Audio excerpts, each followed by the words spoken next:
us, we get ready for the Yom Hagadol V'Hanera Gimel Tammuz, which we hope will be a huge, huge Yom Tov. In terms of Simchas, I want to wish Mazel Tov to Yehudis Edelman on the bar mitzvah of our Enikol upcoming this week on Thursday. His name is Yisrael Aryeh Leib. And I'm going to take the liberty of wishing Mazel Tov to Chani Lazar on the marriage of her son to ZC. I think ZC, I heard ZC before. I don't see her right now. Oh, yeah, there she is. ZC Roskin's niece. Mazel Tov, and there should only be simchas for all of us as we await the ultimate simcha. We're doing the Sikha and Parshas Korach Gimel this week. And just to contextualize the pasuk and the Rashi that we're reading, so we all know, of course, that Parshas Korach records the insurrection of Korach v'Adasai against Moshe Rabbeinu. And there are so many sichos on that, and there's so much to be said about that. But after that, the Torah enumerates the various trumos, maasros, and matanos that would be given to the kohanim as if to kind of bolster their position as separate and apart from the rest of Klal Yisrael. And it is within this context that we read Pasuk Yud Zayin and Yud Ches in Perek Yud Ches, so 18, 17, and 18, found in the 6th Aliyah of this week's Parsha. And there is such a thing as swapping out a certain animal or a certain produce and using that animal or produce for a mundane reason, and then taking the money and purchasing another animal or other produce and then eating it in Yerushalayim or using it for the holy purpose, so that if for some reason you know that the produce would go bad before you reach Yerushalayim, when you're going to Yerushalayim, or you have a reason for swapping out the animal, that is a possibility in certain instances.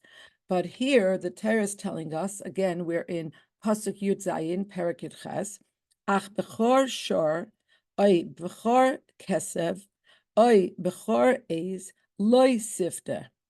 But you cannot redeem the firstborn of an ox, the firstborn of a sheep, or the firstborn of a goat. Kodesh heim, they are holy. And therefore, as damam tizrak ala mizbeach, their blood should be sprinkled on the altar, ves chelbam taktir, and their fat shall be offered, shall be burnt off, isharech nechayech laHashem, as a fire offering to be a pleasing aroma before Hashem. Uvesaram yiyelach, but their flesh, meaning the meat, will be yours. It will be yours like the breast and the right thigh of a different type of wave offering. Now, all offerings were waved in the various directions. All karbanos were waved. So it's a little bit ambiguous as to which korban this is being compared to. And then the pasuk finishes up with L'cha yiyeh, it will be to you. Okay, those are the psukim. Now let's look at the Rashi.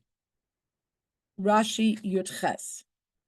Kechaze hatnufa ucheshoik hayamin. Like the offering that is waved. So of that offering, the breast and the right thigh is what's being discussed. Rashi says, okay, which korban is this korban being compared to? Shel shlomim. It's being compared to a shlomim offering. In which way is it being compared? Shenecholim lakayhanim linsheim v'livneim olahavdeim. that the meat of this kind of offering is consumed, is eaten by the Kohanim, their wives, their children, and their domestic help. L'shnei yamim v'layla echad. And we know that every korban had a statute of limitations insofar as how long that meat could be consumed. In this case, this korban, like the korban shlomim, could be consumed for 2 days and the night that follows those 2 days. In the same way, the first born of these 3 types of animals is also eaten for 2 days and 1 night. Then Rashi says in a separate Dibur HaMaschil, L'cha yihiyeh, it will be to you. But Rabbi Akiva v'lamad. Rabbi Akiva came and he taught. Haisif l'cha kasuv.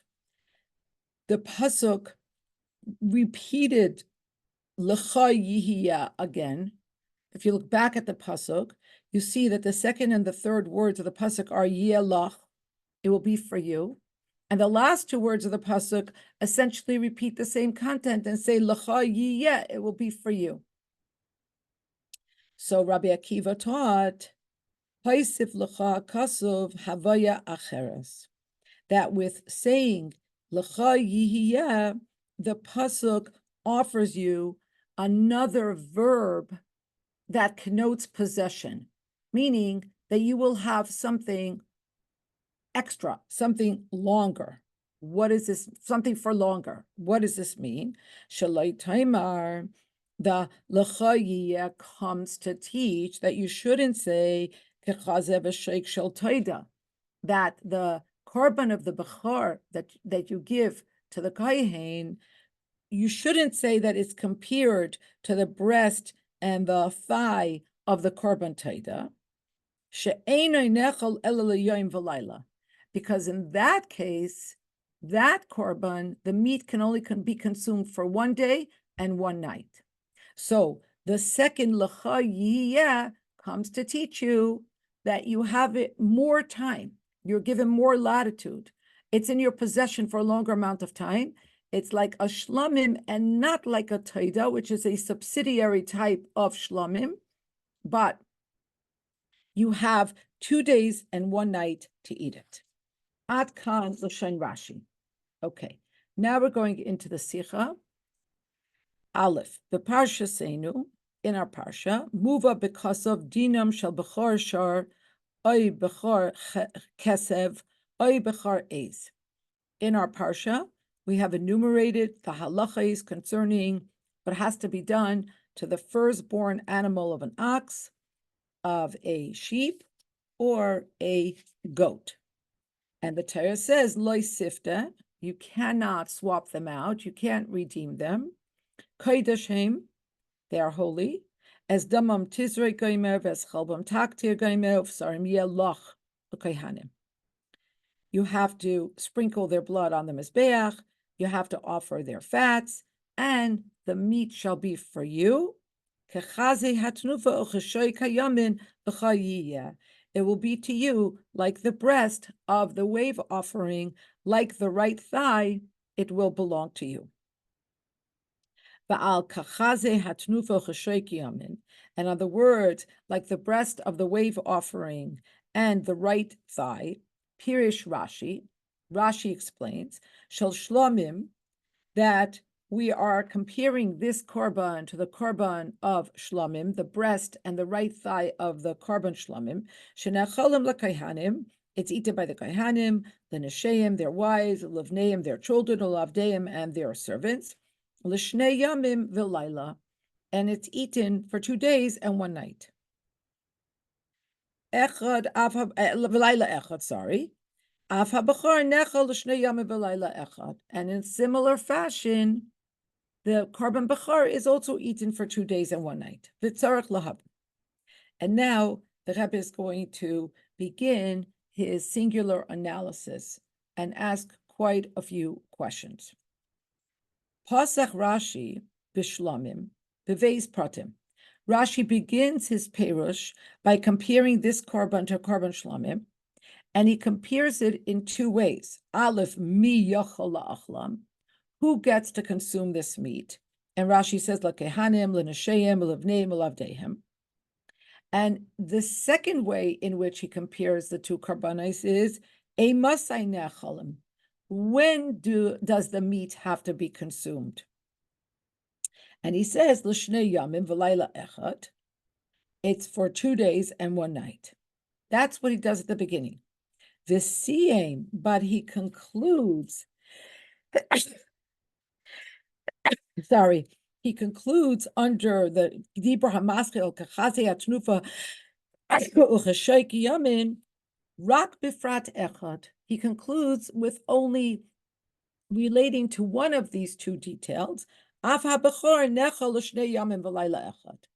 And so, in like fashion, the korban of the Bechor is also consumed for 2 days and 1 night.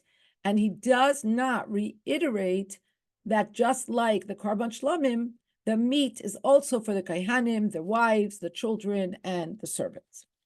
The tamua, and this is a wonder. The manivshech, either way. Im bifchor hishmit Rashi tevas elu ki l'daitoi habechor necha l'schare kuhuna bavad. If Rashi was silent, deleted that second din when he rounds up, when he finishes off, and he deletes that because, in his opinion, the meat of the Bechor korban can only be eaten by the males of the families of Kahuna. So he shouldn't have mentioned the shlamim b'chlal, because the shlamim is only here as a comparison. We're talking about the Bechor. So if he believes that the meat from the korban bechor can only be consumed by the zcharim, which is different than the halacha of the shlamim, why bring in the shlamim? V'im gama bechor necha lekayhanal m'sheim v'chulei madu hishmitam bechor. And if he does believe that the meat of the bechor korban can be eaten by the wives and the children and the servants, then why does he not include that information? That's the first question. And then the Rebbe says, move on. It's self-understood she'ein loymar, that you cannot say shemepnei ritzonei lekatzer b'shoinei hishmit Rashi din. It's inconceivable to think that because Rashi wants to be concise, therefore he left out a halacha. That's not how Rashi works. Yes, Rashi is very economical with his words, but not at the expense of leaving out information that we absolutely need. So what's going on here? Why does he begin by listing two similarities, but then at the end says, Afa bechor nechal l'shnei yamim v'layla echad, and he doesn't again repeat that second aspect, which is who gets to eat the korban. V'noisaf al zeh, and additionally, lefi zeh lo yeheh tzarich laharik l'chtoiv Afa bechor nechal l'shnei yamim v'layla echad. And if you want to say that he is comparing the two karbanos on both counts, who eats it and how long you can eat it, he could have been more concise. He could have simply said, Af ha-bechor kain. Just like it is by shlamim, that's how it is by the korban bechor. V'shema af lahash b'legame es kol asiyum af ha-bechor chulei. Or maybe he could have bichlal left out the whole other part. And he could have simply said, look back in the Rashi, that's the Dibur Maschil. He could have said, Shel Shlamim, that the Torah is comparing the korban bechor to the korban shlamim. That's it. Give us the way in which this korban is the same as the korban shlamim. Why does he have to go into af ha-bechor nechal l'shnei yamim v'layla echad? What's the purpose of that? V'hatmiya av gedola mizu, and the wonder is even greater. Mikoyrei shall perish Rashi hu b'sifriya b'gemara. The source of Rashi's explanation, to begin with, is in Sifri and in the Gemara. Ubeveis mikoymais elu loy niskar klal haprat nechalim lakayhanim l'sheim v'levneim v'lavdeim. And in those two sources, which seem to be what Rashi is basing his pshat on, it doesn't say anything about who eats it. Loi b'shlamim v'loi b'vchor. It doesn't mention who gets to eat it, not by the shlamim, not by the b'chor. Kim nema rak ma shlamim nechalim l'shnei yamim v'layla echad, af b'chor nechal l'shnei yamim v'layla echad. Just like the shlamim is eaten for 2 days and 1 night, same thing with the b'chor. The Rashi shina miloshen hasafri v'hagemara. So Rashi diverged from how it was written in the Sifri and the Gemara. V'haisiv prat zeh b'perushai. And he's the one that added it to begin with. But then, why is it inconsistent and he doesn't review it a second time when he compares it, like he does with when you eat it? And again, the Rebbe says, if that's not Rashi's opinion, then why bring in the shlamim altogether here? And if he is going to mention it, why is it necessary for him to repeat it altogether? If he is repeating it another time, why treat the two halachas differently? Why repeat when you could eat it, but not who can eat it? Those are the questions so far. Beis. That's on the first Dibur HaMaskil. Behemshech Perush, then in continuing his pshat on this pasuk, Hetik Rashi min hakosov es hateva is lecha yihiyeh. Rashi cites in the second Dibur HaMaskil the words lecha yihiyeh uperish, and he explains, Ba Rabbi Akiva came, the lamad, and he taught, Haisif lecha hakosov. The pasuk adds another time lecha yiyeh. Through this, the pasuk is adding havaya acheres, another verb that connotes possession, meaning it's giving you more latitude. Sheloi taimar, and this is so that you should not make a mistake and say gechazi v'shoik shel toida, that the bechor has the same halacha as the korban toida. She'ena nechal ela l'yom v'layla. The korban taida can only be eaten for 1 day and 1 night. The korban shlamim and the korban bechor can be eaten for 2 days and 1 night. So Rashi brings down that Rabbi Akiva taught that lecha yiyeh, which seems to be completely extraneous, comes to teach us and to underscore this halacha, that it's dafka like a shlamim and it's not like a toida. V'tzarech lahavin, and the Rebbe has 4 questions on this part of Rashi. Aleph. K'moishen is bar kama pa'amim, darkei shel Rashi lahatik hashem bal hamayma rak k'shehadavar moisif b'havanas haperush. Rashi only brings down the Bal HaMaimar. He only cites who it is that taught a particular teaching when it adds something to understanding the pshat of the pasuk. Ubenidun didan. So in our particular case, ma noisav b'havanas hadvarim al yidei hayidia shemaymer zeh amroi Rabbi Akiva. What is added to our understanding of this pasuk and of the concept through knowing that Rabbi Akiva taught this particular teaching on the words lecha yihiyeh? That's question number 1.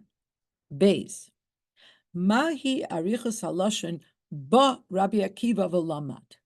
Why does Rashi seem to indulge in so much extra verbiage? All of a sudden, Rashi is so verbose here.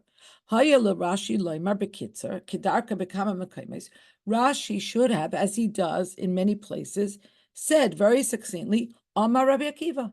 Rabbi Akiva said. What's with the Ba Rabbi Akiva? Rabbi Akiva came, Ba Amar, and he said, seems a little bit extra. Now, Rebbe says, Makor ma Mare shel Rabbi Akiva hu b'sefriya b'Gemara.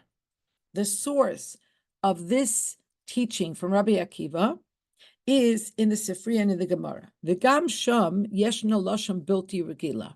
And in fact, in the source, there's an unusual expression. In the Sifri and in the Gemara, it says, Kafatz Rabbi Akiva. Rabbi Akiva like jumped in. And that's different. But the Rebbe says, Ela shasham hadavar muvan. But when you look at the context over there, it's understood why an unusual term is being employed. Because this teaching comes within the context of a debate. At first, the question was asked from before the Chachamim, who were sitting, literally, Kerem means a vineyard, but here it is referring to the academy in Yavne. Nana Rav Tarfon. Rav Tarfon answered something. V'hiksher Rav Yossi Haglili Kushya, Shalei Haya Bidei Rav Tarfon L'taretz, and Rav Yossi Haglili pushed back and asked a question. Rav Tarfon was unable to answer his question. Va'azai nichnas Tana Acher Elatech Shakla. And then another Tana entered into the fray, into the debate, and that's why it says, Kofatz Rabbi Akiva Amar Hule. Rabbi Akiva jumped in and he said what he said. Aval Kate said Mat'ima Khan beperish Rashi Aloshin Bar Rabbi Akiva b'shah shekala shakal v'tarya in niskeret. But here, why would Rashi say Bar Rabbi Akiva v'Amar when he doesn't cite the entire context? So why doesn't he simply say Amar Rabbi Akiva? Gimel.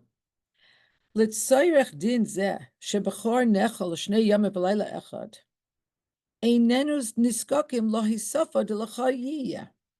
Seemingly, in order for this din to be taught, that by a korban bechor you have 2 days and 1 night to eat it, it would seem that we don't absolutely need the additional l'chayiyah, which Rashi teaches here, that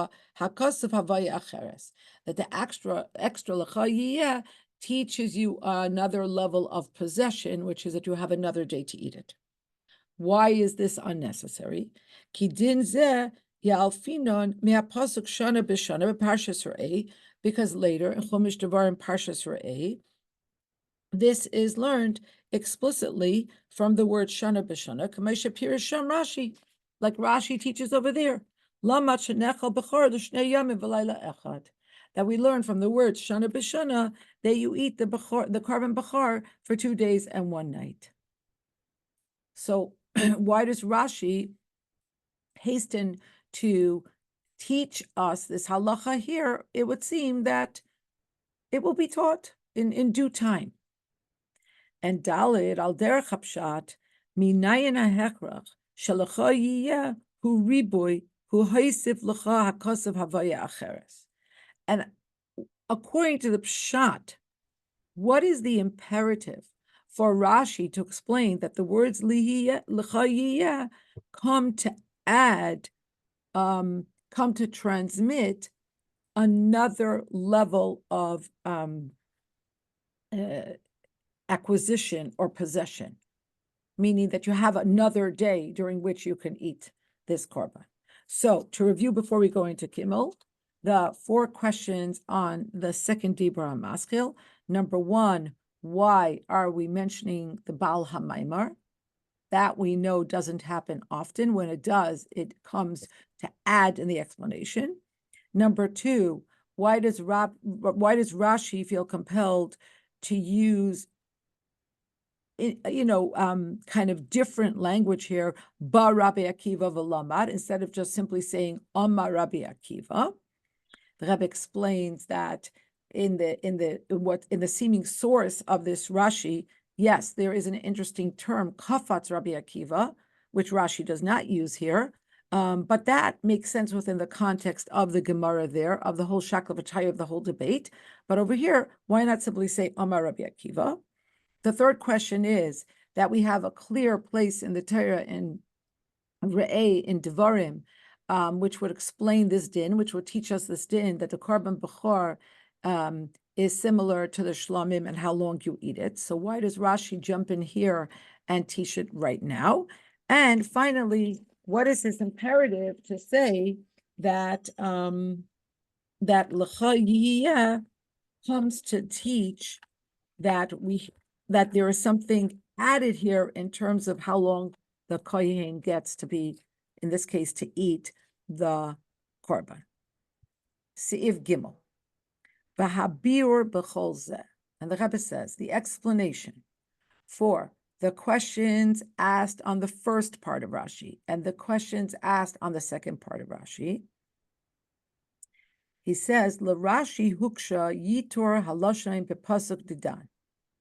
What's bothering Rashi is what seems to be the redundant or extraneous extra words in this pasuk. Dilach era, seemingly.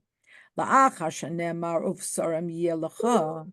Shabasar habachar shayich l'kohen. Seemingly, once the pasuk says, "And the meat, the flesh, will be to you," that the flesh of the korban bachar will belong to the kohen. Ma bo lahisif al kach hatevois kechazi hatnufa uchashay kayamin. What do the words like the breast and like the right thigh of the wave offering come to teach? That l'cha they'll be to you. We already know. It says, Ufsaram yelecha. So whatever meat the kohen eats from this korban will be to you. Why the necessity to delineate like the breast and the right thigh of the wave offering? Leficha chevin Rashi. Therefore, Rashi understands shetevos elu, that these words kechaze hatnuva chashoy kayamim bo lilamed din be'eze oifen b'saram nechal. He understands that these words, which seem extra, come to teach us halachos. In which way, under which circumstances, who, when gets to eat this meat. Ela she'im nemar shetevos elu bo rak l'hoyres al zman achila. But if you're going to posit that these extra words, kechaze hatnufa, ucheshay kayamin, come only to address when the flesh can be eaten, l'shnei yamin v'layla echad, kechaze v'shoik shel shlamim, like the breast and the thigh of shlamim, eina muvan. Then we have a new problem. Why would the pasuk have to use such a backhanded way of alluding to us that you eat it for the same amount of time as you eat a korban, a different korban, in this case, the shlamim,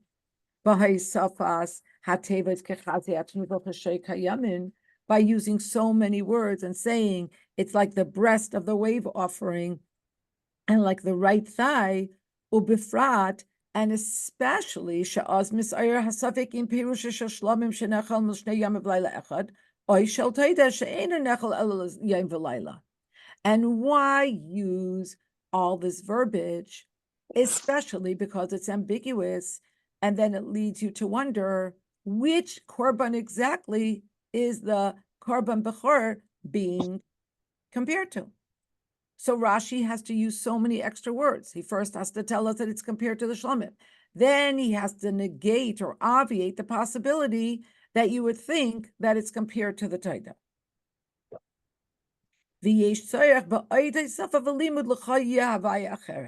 And then you need more words, then you need more Rashi to tell you that it comes to teach you that you have more of an acquisition. The pasuk could have said clear and succinct, you'll eat it on the day that you bring it and the next day, period. And you wouldn't be using more words than the pasuk uses here, and it would be very clear. Rashi. So from the fact that the Torah does not do that, Rashi determines shebeteves kechazi hatnufa ocheshoy kayamin ein hakavana rak ledin yochid zeh. If the Torah was only addressing one thing, which is for how long you could eat the korban, yeah, you could have done it that way. But since the Torah didn't do that, Rashi infers that the intention of the Torah is not just for this one din, ki'im lebeis dinim, but rather to teach us two things about this korban. Shenecholim, that they are eaten. Aleph, l'kohanim, l'shem, v'levnei melavdehem. First, it's telling you who eats it. Beis, l'shnei yamim v'layla echad. Then it's telling you how long you get to eat it. Okay? Dalet. Al pizeh. So now once we understand what's driving Rashi's Perush, based on this, move on. Gam ipnei ma yolif Rashi shaloi toimek achazi v'shoik shel toidoi milacha yiyeh v'loi ratza lismech al pasuk shana b'shana shebeparshas re'eh. Now we're in a position to understand and to answer one of the four questions that the Rebbe asked on the second Dibur HaMaschil, which is, why does Rashi hasten to teach us that this is not like the Korban Taida over here, especially because there's a very clear place from which he teaches it in Devarim. But why does he have to teach it here? Because the Rebbe says, Inima, if you're going to say Sheba Pasuk Didan in this Pasuk Ein Shum Limud Le'inyan Zman Achilas Bechor, that this Pasuk is not about when you eat this korban. Azai Nimtza Shebekchazi Hatnuma Uchashoy Kayamin Limanu Akasav Rak Din Echad Bilvad Nechal LeKayhanim L'Nshem V'Levnei Lavdeim. If you're going to say that this Pasuk is unidimensional, it's coming to teach us one halacha, and that is that it's eaten by the kohanim, their wives, their children, and their domestic help. Then v'shuv kasha canal. Then it's difficult again. Madua hidia kasav din ze beremes kechazi atnufa uchashoy kayamin v'loy befirish. So we're back to our original problem. Why would the pasuk do this in such a convoluted way and only allude to when you eat it and would not say that more clearly, like the Rebbe had already said above? Ubifrat, and especially because shelifneze in earlier psukim, nemar because of beferash betrumas matnam l'chol tnufas b'nei Yisrael, when it talks about what is given to the kaihanim from all the wave offerings that Bnei Yisrael bring, it says, L'cha nisatim ulivanecho livneisecha, umemela hayinu yodim gam nisheim vavdeim b'chlal. Especially because just earlier in the same section, it says, I'm giving it to you and to your children, to your sons and to your daughters, from which we can easily infer that this also includes the wives and the domestic help. But our pasuk doesn't do it. Leficha chavin Rashi, therefore Rashi understands shalacha yiyeh ba lahasiv bir bedin shnei yamim v'layla echad. So Rashi understands that it must be that the words again, which seem extraneous, lacha yiyeh, come to teach another din, and that is for how long you could eat this korban, which is for 2 days and 1 night. Umamela shebeteves kechazi atnufa uchashoy kayamin. And therefore he understands that from the extra words, like the breast and the right thigh of the wave offering, the pasuk is coming to teach 2 dinim. Both that is eaten by the kahanim, their wives, their children, and their servants. And also that is eaten for 2 days and 1 night. Ela shadayin ena muvan, but it's still not understood. Madua siyem Rashi rak befrat echad. Why does Rashi end his first parish on the first Dibur HaMaschil by repeating only one of these 2 halachas? Af habechor nechal l'shnei yamim v'layla echad. In like fashion, the korban bechor is eaten for 2 days and 1 night, and he does not once again recap who eats the korban. So again, if it's not necessary to recap, why recap one halacha and not both? He could have just left it without recapping either one. Hey, v'habir bazeh. And the explanation is as follows. The Rebbe here is going to teach us that this Rashi has to be read in a different way then we might read it intuitively. Because the Rebbe now goes on to say, Beis Perushe Rashi Elu, Kechazi Atnufa Cheshek Yamin, and V'lecha Yiyeh. These two comments of Rashi, the first on the words Kechazi Atnufa Cheshek Yamin, and the second on V'lecha Yiyeh, Einam Perushim Nifradim Umechulakim. They are not separate and independent Perushim. Ella Hemshach Echad. Okay, this is pivotal. Okay, this is what the Sikha pivots on understanding that it's one long Perush and not two different Perushim.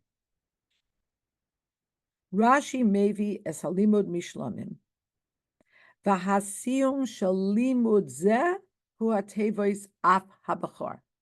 Okay, the first thing Rashi does is compare the pasuk, the korban that this pasuk is talking about, the korban habachar, compare it to the korban shlomim.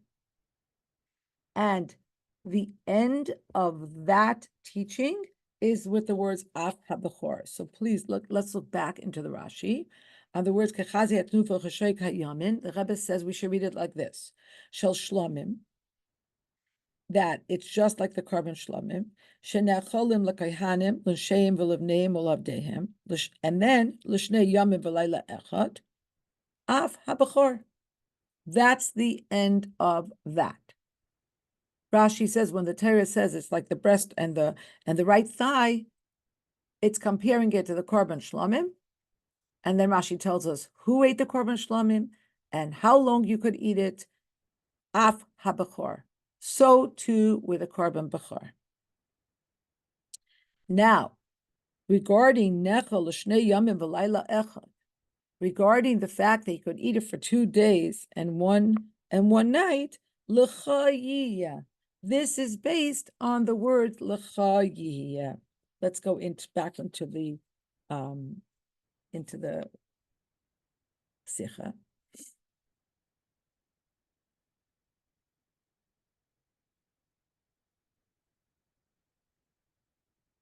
It's kedine chazei v'shoik shel shlomim, kein heim dine habachar. With the first part of Rashi, he's telling us that the din of the bechor is like the din of the breast and the thigh of the shlomim, and that the din of the bechor is the same. The achar kach, and only afterwards, paiseach Rashi be'inyan sheni. Rashi begins a second teaching. B'negeya l'din hana, vis-a-vis the halacha, nechol l'shnei yamim v'layla echad, that this korban, like the shlomim, can be eaten for 2 days and 1 night. Yeshna hemshech uperish l'chayiyah b'Rabbi Akiva v'lamad chulei. There's an explanation on why it is that you could eat it for this amount of time. Now, befrat zeh, in this regard, for this detail of how long you could eat it, loy dai belimud min hateves kechazi atnufa cheshek hayamim shel shlomim. It's not enough for us that the Torah says kechazi atnufa cheshek hayamim to understand how long you could eat it. That it's dafka like the korban shlomim. Sharei efshar lefarish kechazi v'shek shel toita she'eina nechal eloyim v'layla. Because as we see, it's entirely possible to posit that it actually is like the korban toita, which is you can only eat for 1 day and 1 night. Ella anu niskakim gam leteva shebehemshach pasuk. It is necessary to also have the words that are further in the pasuk, l'chayiyah, upon which Rashi says that the pasuk is giving you another verb that speaks to an additional measure of possession that you have. Once we understand how to read the Rashi, Va'al pizeh, based on this, move on gam mashediek Rashi ba Rabbi Akiva v'lamad. Now the Rebbe is addressing the unusual, anomalous terminology here. Ba Rabbi Akiva v'amar. Rabbi Akiva came and he said, and he taught. Could have just said Rabbi Akiva said. because kavanas Rashi bazeh, with these words, Rashi intends lahidia, to let us know sheperish zeh einay haschalas inyan. Rashi is alluding with these words to the fact that this is not the beginning of a new discussion, as you might, properly have thought, because it's a new Dibar Maskil. So it's natural to think this is a different inyan. This is a different discussion. By saying Ba Rabbi Akiva, Rashi is hinting to us, Rashi is signaling to us that we're in the middle of a discussion. Ba Rabbi Akiva came and he gave his insight. He gave his feedback. Because if it would be Atchalas Inyan Sha'az Eina Matima Loshem Ba Rabbi Akiva, because if it was the beginning of a new discussion, then it doesn't fit. It's not only that it's different and anomalous, it's wrong to say Ba Rabbi Akiva. Ella zehu hemshach ve'emtzo shel perish b'kesher l'tevas d'le'il l'shnei yom v'layla echad. But rather, this is the middle of and a continuation of the perush that started above, and this part of it is zooming in, really drilling down on the words l'shnei yom v'layla echad. Now Rashi miyashiv es hakushya al shnei yom v'layla echad. Now Rashi anticipates, and therefore he resolves the question that could be in many people's minds on the words l'shnei yom v'layla echad, which is madua hishvinu as habachar l'shlomi v'layla teida. Okay, Rashi is telling us that we're comparing the carbon bachar to the carbon shlomim, but in fact, why? What's the reasoning? What's the reckoning? So Rashi says, "Va'omer ba Rabbi Akiva v'lamad ha'isav l'chakasav havaya acheres." So he's explaining that Rabbi Akiva came, and it's like you can for Lazacham Rabbi Akiva, you could depend on Rabbi Akiva. Rabbi Akiva knows what he's saying. He came, he injected himself into this whole conversation about to which korban is the pasuk comparing the korban b'char, and he said, and he asserted that l'cha yiyeh comes to teach you that you have it longer than you might think, and the korban shlamim, there's a longer amount of time to eat it. The korban taida is a shorter amount of time, so it can't be compared to the korban taida. L'cha yiyeh comes to teach it's like the korban shlamim. Vav. La'achri kol hanal, after all that was said above, adayin yochel tamid mimulach lahakshais. The astute student could still ask or push back. Shaloshin hapasuk eina mechaveres kol tzarcha. That the terminology in this pasuk is not all that smooth. Kevan shakasav chayzer al isa haloshin yeh lecha lecha yeh. The pasuk is doubling back on the same term. First, it says yeh lecha, it will be to you, and then it says lecha yeh, to you it will be. So the Talmud Mimulach, the astute student, pushes back and says, Mistaber Lomar, it's logical to say, Shemidubar ba'aisei inyan kedei lechaskai, that the second lecha yeh is not coming to teach you an additional halacha. It's only coming to underscore, to bolster the original halacha of what yeh lecha meant in the first place. And that is the way people speak. That's the way people write. When you want to underscore something, you want to strengthen something, you say it twice. It's a literary style, alliteration. And the Rebbe says in the bracket, he gives us examples. Al derech mashe bereish parsha shlach, nemar ish echad lemata. In last week's parsha, when it talks about the meraglim, the pasuk repeats twice the words ish echad for each shevet. Val derech ze etzel karbanis hanesiim, and then when we learn about the nesiim and what they brought, nemar nasi echad layayin. Each day, another nasi brought their offerings. Visham loy pirish Rashi is kefal halashon, and there Rashi does not feel compelled to comment.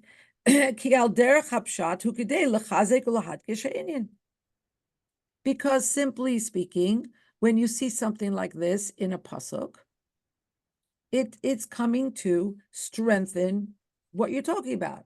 It's coming to underscore something. Ella shalafi habir hanal. But now let's go back and go to the original question, which is, it would seem that the two times that it says yeah lecha yeah is simply to underscore that this meat belongs to the Kayin and his family. Ella shalafiha bir nal nimtza, but according to that thesis, we would have to say shachalka harishin shalapasuk upsarim yeh lecha kechazi hatnuva chashoika yamin einay din prati. We would have to say that those words, that the meat of this animal will be to you like the breast of the wave offering and like the right thigh, is not one halacha, elahu din kloli. Hashva klolis lechazi v'shoik shel shlomim. We would have to say that this is a general halacha that is comparing the meat of this animal to the meat of the korban shlomim. Hakailelis yosem mifrat echad, and the comparison is comprised of more than one aspect. It's comprised of two. Nechal l'kayhanim l'nshehem, both who gets to eat it, v'nechal l'shnei yamim, and for how long you get to eat it. V'ilu halashon l'chayiyeh b'siyam ha'pasuk, ba'al l'rabbis prat echad b'din zman achilasei. So then what would we say about the word l'chayiyeh at the end of the pasuk? It's coming to teach something extra about the time that you eat it, but isn't that already included in the first yelecha? V'lachein, and therefore Madgish Rashi. Now the Rebbe is answering another one of his questions. Therefore Rashi underscores Shemaymer ze Amrei Rabbi Akiva. This is why Rashi specifically cites the Baal HaMaimer here, that this teaching, that l'cha yihiyah at the end, Rashi teaches that it comes to teach us the halacha about how long you eat it. L'shitasei azil. In this, Rabbi Akiva is following his consistent approach. And we know that this was something that the Rebbe underscored in many, many hadranim and other sichas, that each Tana had a certain MO, a certain way of teaching, a certain approach.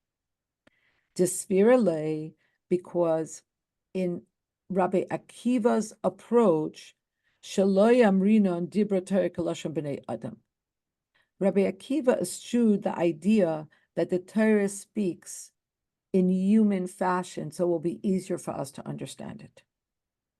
He taught rather the Chayfa Lashon B'Torah Eina L'Shem Chizuk Ukiyetz B'Zeh, that a doubled language in the Torah, when it seems to be repeated, Eina L'Shem Chizuk Ukiyetz B'Zeh, it's not to strengthen that idea, it's not to underscore it, it's not an alliteration, Ela Kedei L'Rabbis Inyan Nosef, but rather it's always to teach new information. L'sheinais ribuyan hein. Doubled expressions come to add new information. V'lachein, and therefore, and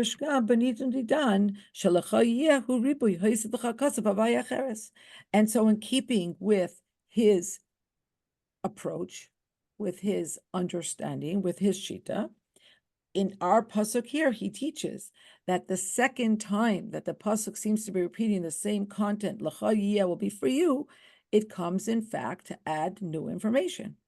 The pasuk hoisif l'cha is adding for you havaya. It's another verb of possession, which indicates that you can eat the korban for a longer amount of time. Now, in the remaining part of this seif, because now the Rebbe has answered all of his questions on the nigla of the Sikha.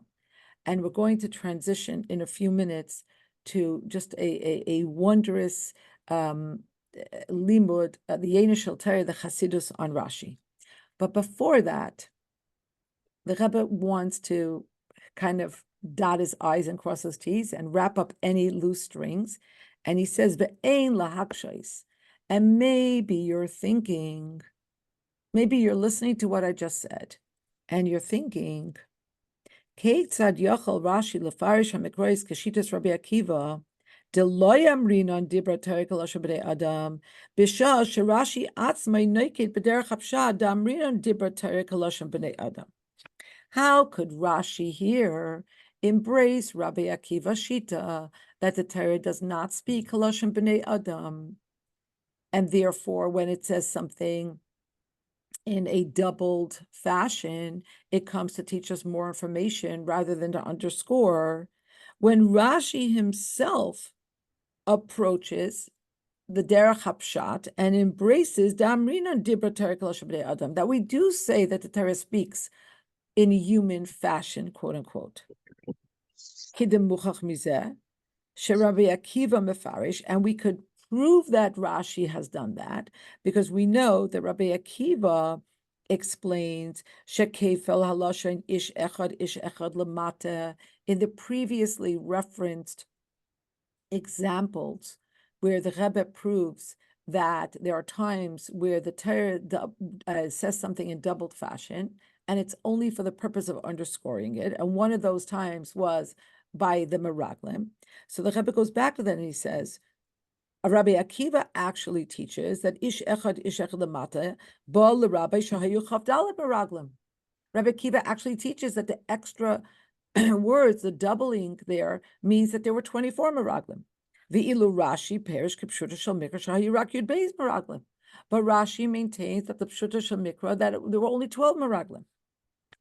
Why can he do this? In other words, the Rebbe is saying you might think there's an inconsistency here. And we know that just like every other Tana and teacher, Rashi has his approach.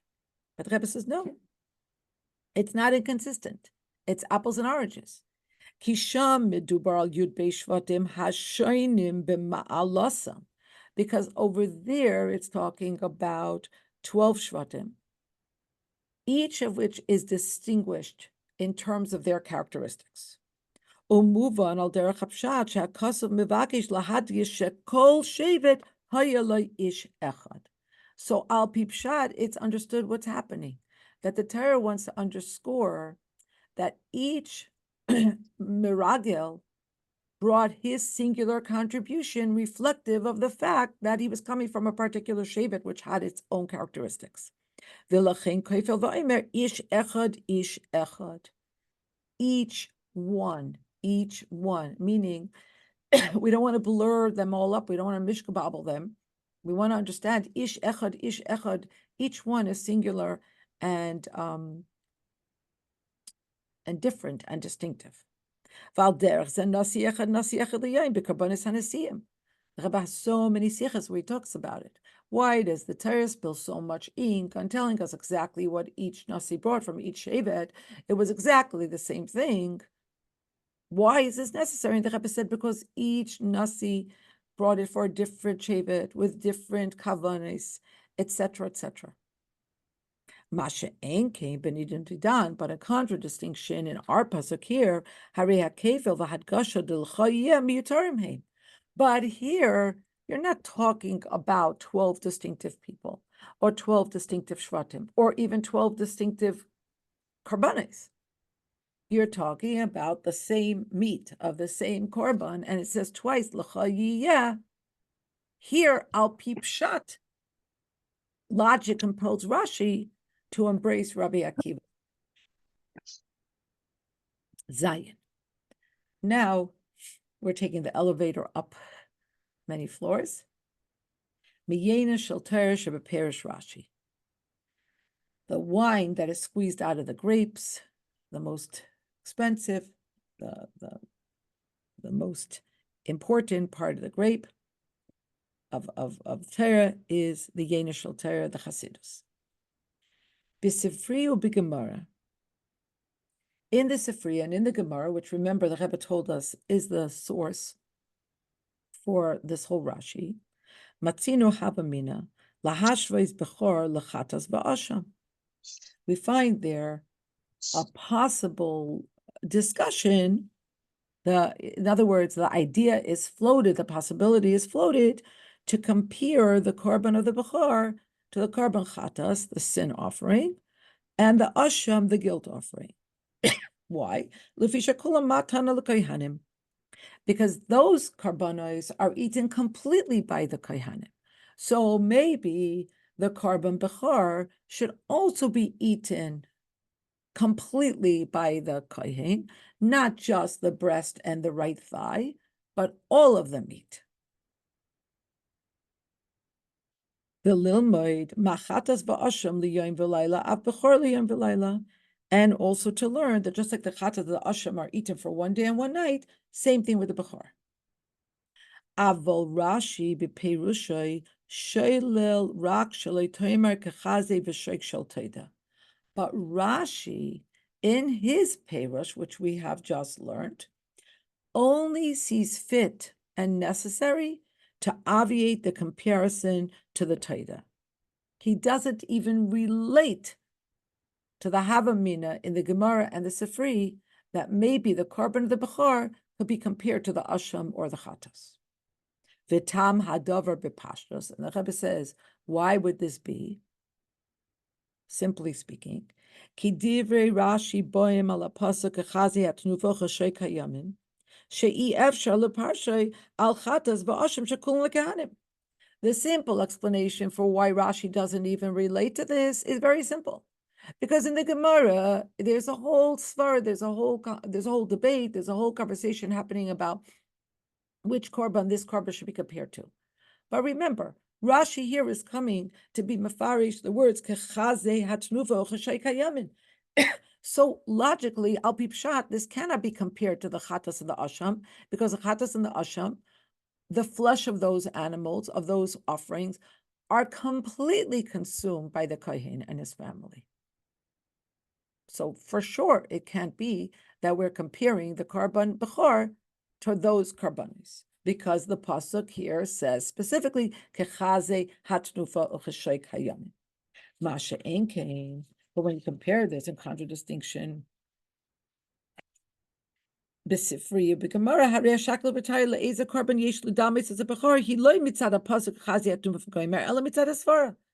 In the Gemara and the Sifri, it's talking in theoretical manner about the whole korban, but it's not zooming in on these words, with Rashi is zooming in. So that's the simple reason for why Rashi doesn't relate to that Havamina, to that floated thesis altogether.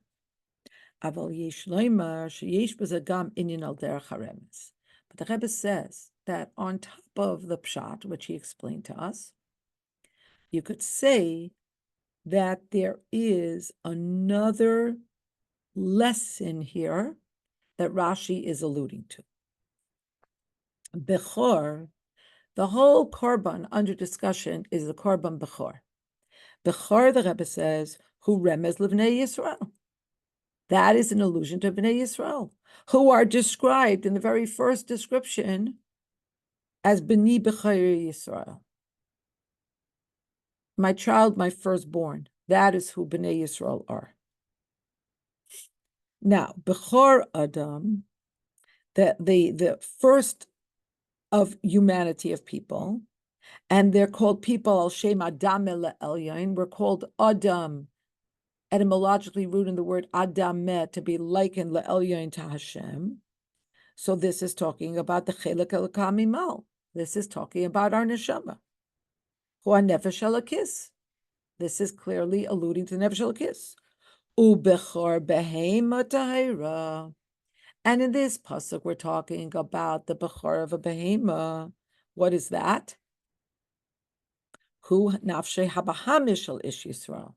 This is talking, because bechor is talking about Yisrael. Bechor behema is talking about the nefesh habahamis of a Jew.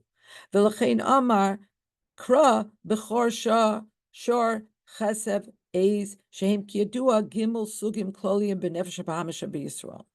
and as it explains in Chassidus and other places, that there's three different types, general types of nefesh bahamis amongst Bnei Yisrael, which are alluded to in the Bechor of the shor, of the ox, the kesev, the sheep, and the aiz, the goat. Now, this is so beautiful here. Hold on to your seat. The Rashi bePerushay al Torah ain't tzarich l'shloel svar shebechor doime lechatas v'asha. In his Perush, Rashi doesn't even have to relate to the whole possibility, the idea that the Bechor would be in any way similar to the Chatas and the Asham. Ki mitzad pshutay shel mikra, sheboi mudgeshes b'pashtusay shel ish Yisrael. Because Rashi is about pshutay shel mikra. And Rashi here is talking about the simple, unadorned, unvarnished truth about a Jew. Ein afilu kosal kidaitach shel Yehudi mitzad atzma yeshayches l'chatas v'asham. There is no which way to construe, to posit, to postulate that a Jew has any connection to a chatas or a asham, to sin or to guilt. Now, when you're talking about the nefesh eliki of a Jew, isa b'zoyer b'pashtus, u b'pshitus ala pasuk nefesh kisecheta, tavoha. The Zohar comments in a very clear and direct and simple way on the words nefesh kisechta, tava. How could it be? It's a wonder.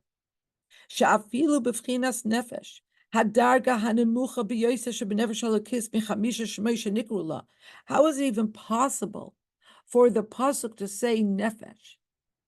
It's true. It's the lowest of the 5 rungs and levels in the nefesh halaki, but it's part of the nefesh halaki. So for the pasuk to say nefesh kisechta,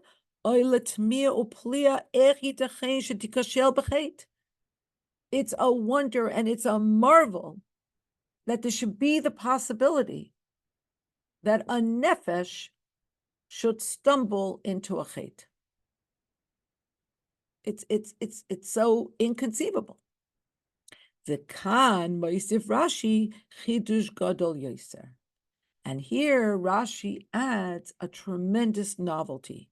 Shafilu b'chor behema, that even the firstborn animal, meaning nafshay habahamis shel Yehudi, the nefesh habahamis of a Jew, einay shayach mitzad atzmai lechet, is not in and of itself capable of sinning, or is not, there's no relevance between the nefesh habahamis and sin.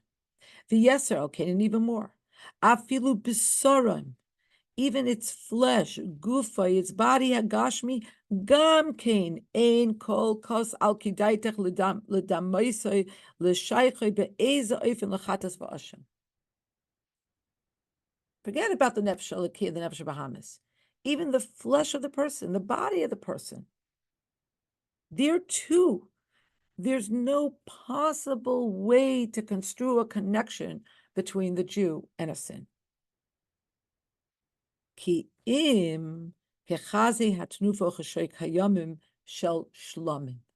The only way to build a bridge between the two, between the korban bechor and the Jew, is through the shlomim. Mashenafshay helikish shel ish Yisrael yordav v'nislapsha b'nefesh habahamis u'beguf gashmi. The nefesh heliki of a Jew has to come down and has to be vested in a nefesh habahamis and in a physical body. Why is this necessary? In order to make shlomim. What shlomim alluding to? Shalom ba'olam. Shagam ba'olam hazat tachtin hagashmi v'achumri tia dir la'yisbarach. That in this lowly level, in this physical, material, corporeal existence, there should be the Dir Yisbarach B'Tachteinim. That's the inyan of Shlomim. And that's the only thing that you could compare the Korban Bechor to. The Korban Bechor is all about the Yid. And the Yid is all about Shlomim. Ches. Okay, so we understand why Rashi doesn't even relate to the Havamin in the Gemara and the Sifri of comparing the Korban Bechor to the Korban Chatas V'Asham. But why does he feel compelled to obviate the comparison to the Korban Taida? So the Rebbe explains. HaTaida Afhi Korban Shlomim. The Taida is part and parcel of the larger rubric of Shlomim, Ela Shinyanahu, but it has a particular specialty, subspecialty, and it is brought in a situation when Shetchila Haya Adam b'matzav shel sakana. At first, a Jew was in a imperiled state, in a dangerous situation. And then he was saved in an unusual way, in a miraculous way, b'derech nes. V'al kain maybe korban taida. And when this happens, a Jew brings a korban taida.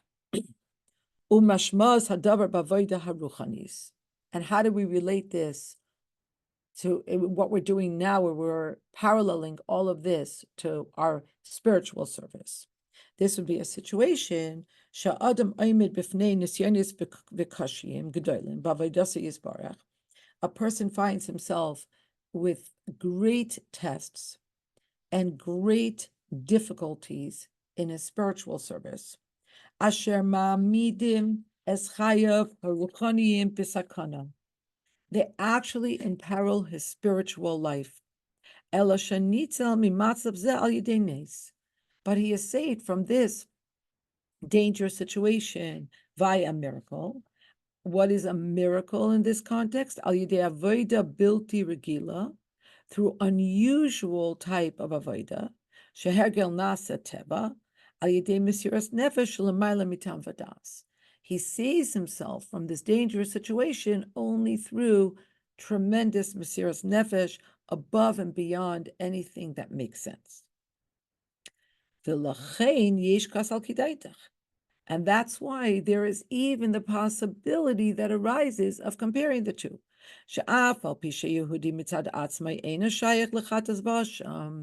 Even though a Jew in and of himself or herself has no connection to a sin or anything of guilt.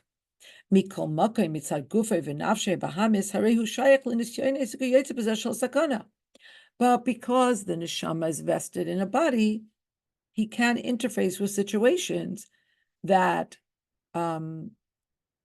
test him and imperil him. And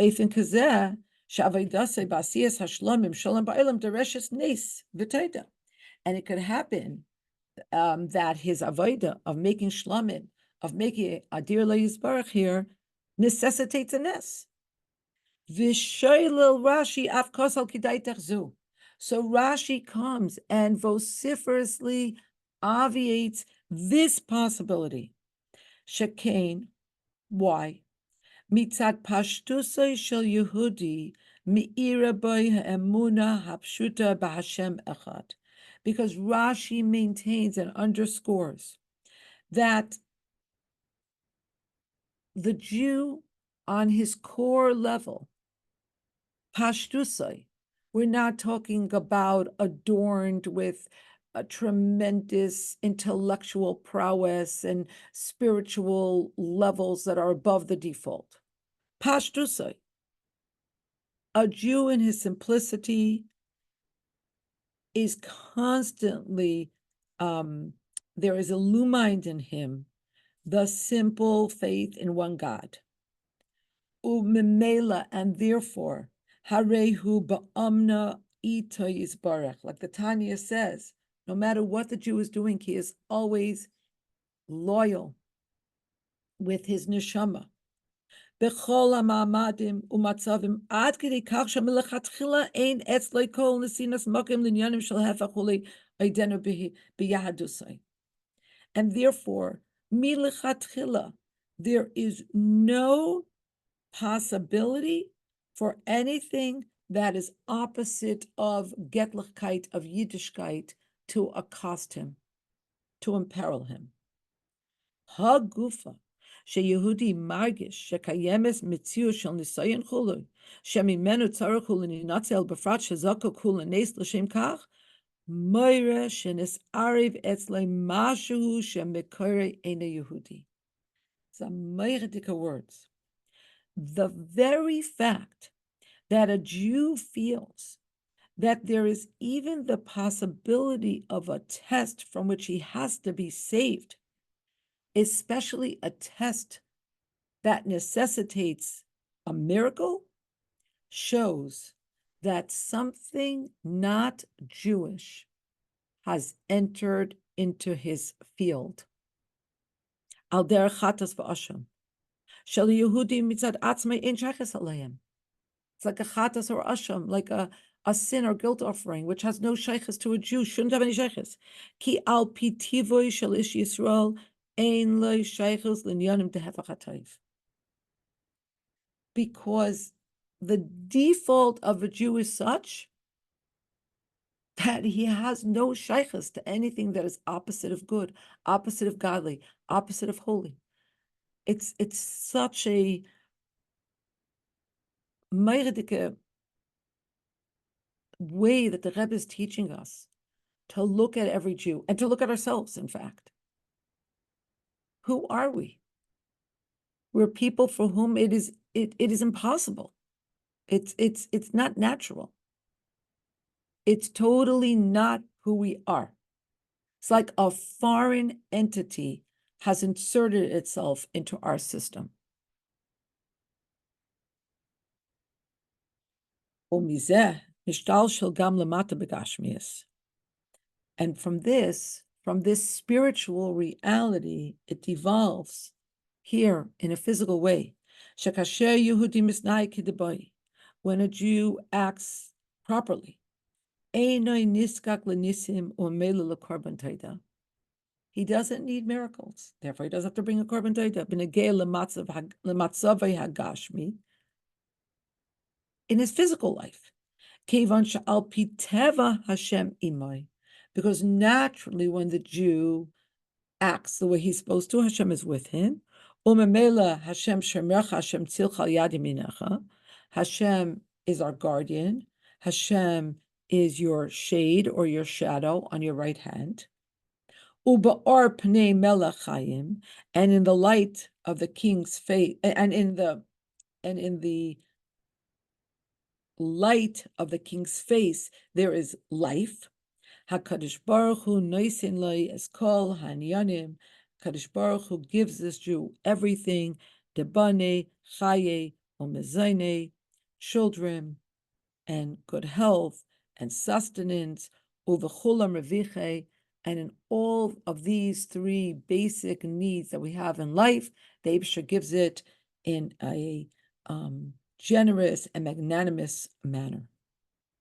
This is the Sikha of today, and